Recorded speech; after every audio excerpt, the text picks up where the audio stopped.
Welcome to channel AMAC, your insight to the Australian visa system.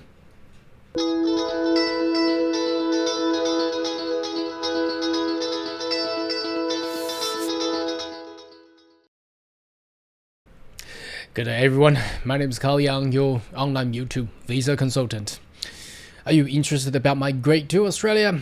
Why don't you consider to subscribe to my channel and turn on the bell on the side, so once we have all the updates and news, be the first one getting all the insight.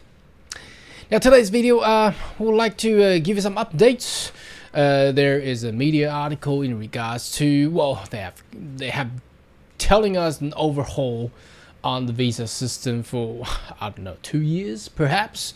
But anyway, let's just have a look of what the news is talking about. I give you a little bit of glimpse and also access to the freedom of information in regards to the most inquired, and a lot of you would like to know about the skill migration. A lot of people had left the comments and emailed me in regards whether when is the next batch of the 189 invitation or 190 invitation. And we'll have a look. We'll have a look at the updates of what we have, and also at the end of this video we'll also provide you what I will foresee or predict and estimate how it will go based on the information and numbers that we have gathered. Okay, now first of all, let's have a look at the news. This back 2 days ago.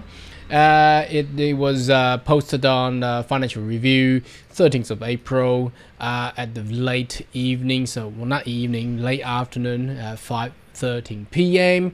So again, the title reads Migration System Review to Spark Major Visa Overhaul. Well, how many times have we heard about overhauling the visa system? But perhaps this time is they're taking it seriously. Why? Because they have put the inquiry back in November 2022, and by receiving different part of stakeholders around the nation, and obviously it's about time because we have just past the Easter holidays, and it is about the time that the Minister of Home Affairs will then announce the new visa system. So expecting that, as we have, let's just have read and see what it really says. A major review of the country's struggling visa system has been handed to the government, setting up likely the biggest overhaul. Whoa, I like that, because there has just been so many problems with the visa systems.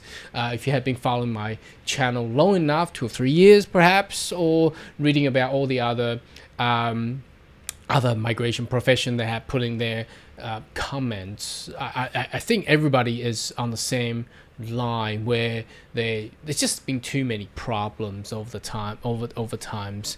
Okay, now Home Affairs Minister Claire O'Neill confirmed that she had received reports. Obviously we know that because that they have welcomed all the information to be received by November last year, and they will likely to make some all of its content public. Well, exciting, before a federal budget. Now, when is the federal budget? The federal budget will come within 3 to 4 weeks. So within this upcoming 3 to 4 weeks, well, obviously it's going to be before that, so I will say 2 to 3 weeks, we will then have a lot of information. So make sure you subscribe to the channel and share this channel information to all your mates and friends, so you get that updated stuff as soon as I received the information. So Dr. Parkinson led the review, announced back in November, that was last year, alongside University Adelaide law professor and temporary labor migration expert Joanna Howard and the former Deloitte partner John Azarias, announcing a plan to convert 50 labor hire call center position within the Department of Home Affairs, translating and interpreting services to permanent ongoing public service jobs. Well, that's good. So what does it mean? It means previously under the former government, that was back in where Scott Morrison is leading and Peter Dutton was leading the government, it wasn't permanent. Oh wow, think about this. If you're working in somewhere, and especially in the Department of Immigration, and it's not permanent, it's only just a temporary job, I don't know, I don't feel secure on that one. And handling your visa to a temporary worker within the department, well, I don't know, how do you feel about that? Anyway, Mr. O'Neill and Immigration Minister Andrew Giles criticized the former Morrison government handling the migration system. So again, you see, it's the best thing about the democracy is that there's always a change of governments, and there's a balance and checks. So that's a good sign. So it's at least we found out what's the problem, because all the people working previously in the parliament they were on the temporary job contract. Anyway, a backlog of 1 million was there, so we learned about this, and obviously over the past month or half year, the current government has done a great job of fastening the processing time. Although there are still, I understand there are still a lot of visa in delay, and I do receive all these coming as well, but again, it's a government's job to actually get it done. We keep on putting pressure on the government, and they will pursue a better system in the future. Business-friendly solutions such as reduce the red tape. Now, we talked about this about labor market testing, so it looks like there's a sign that the LMT, labor market testing, will be scrapped, and whether or not they're going to introduce that high-income permanent pathway, don't know. I think that will be a very good sign as well, for a way to attract more permanent workers. So look, there's a lot of people will argue that giving out those high income pathway will allow people to exploit the system. Look, I don't think so, because if people come up with the high pay rates and things, they're likely to stay, right? No one is coming to a country with a high salary payment and they're gonna exploit the system. I don't think that's gonna be the case there. So I'm welcome with that idea. That's not what we saw under the previous government. Change of translating, interpreting call center, blah blah blah going on. So anyway, there's gonna be I'm not gonna go into detail about those political view on this report. But it's more about the coming up changes to the system. So it's a welcoming news for everybody, and I assume, as what they said, it's going to all be public ahead of the federal budget, so that will be out within the next 2 or 3 weeks. So exciting. So make sure you continue to stay tuned in this channel. Now, the exciting part, let's go into the freedom of information. Now, we love this because we wanted to have a look what's going on. So there has been a lot of information. Now I have managed to extract this one. It's all in regards to subclass 189 independent visa. So let's have read about this report. It says the total number of skilled independent subclass 189 visa application lodged grant between 1st July, so that's the this current financial year, from July until January 31st. So that's about 7 months of the load. And how many has the government has actually achieved? Now, from looking into the number, let's go back to the migration planning, because we wanted to match exact planning whether or not this number has already met the requirements. So if you're looking into skill independent, it says 32,100 for 2022 and 2023. Now let's go back to that figure, see if we can get. Now, forget about the lodgements. I know the lodgement is more than that, but let's have a look at the number of granted visas. So if we add them all together, that's 10,000. That's about 3,000, so 13, and that's about 2,000. So 13, 15,000, 16,000, 17,000, and plus another about 600. So it's only about 17,000, 600 or 700. So and compare to the planning, what they want 32,100. We only reach about 17,000.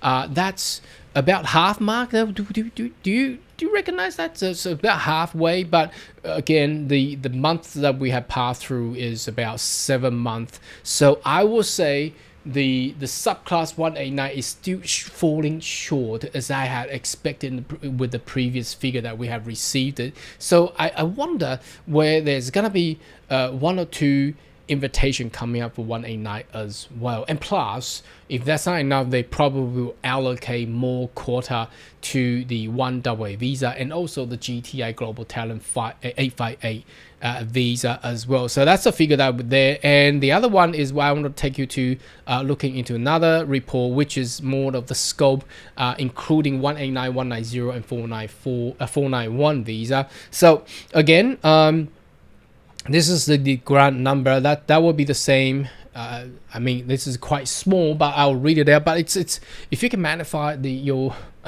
I don't know, just magnify a little bit, or it's the same figure that we have seen from here. So 10230, it's the same as this one. So 189 is the same. So what we are looking for is the 190 and the 491. Now forget about 489 because that's the previous form of 491 anyway. So now 190, let's go back to the migration planning level. So 190 is about state or territory nomination. So that's 31,000 expected to be there. Now if we go back here, it's much lesser than 189. So that's 3,445 plus 4,000 or 700. That's about 8,000 plus 5,000, 13,000, 13,000, 14,000, 15,000, and plus another 3,000, about 15 to 16,000 granted 190. Now 16,000,